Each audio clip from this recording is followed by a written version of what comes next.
Having a kitchen not much bigger than a jumbo jet gallery, I'm always interested in more storage. One morning, while making my coffee, I looked down at the oven, and below the oven there is a fascia. And I asked myself a question: can I turn this into usable storage? Being excited of the idea of having more storage, I acquired the first drawer I could get my hands on. Being on a budget, I got what I could. When I pulled the fascia off, it was like pulling an unripened apple from a tree. The incident left 2 small marks on the back, but luckily they would not be seen.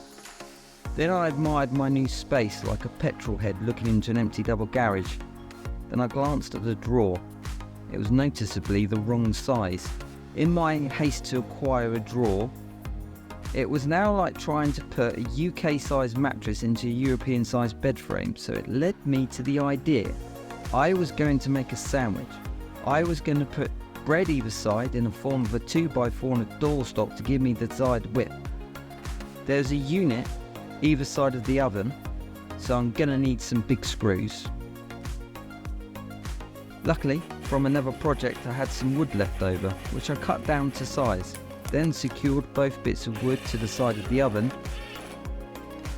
repeating it again on the other side to get the desired width. Then secured the drawer runners on. Then I added my 2 drawer brackets to my fascia, which is now my new drawer front, and all that's left to do is to admire and slide my new drawer into place.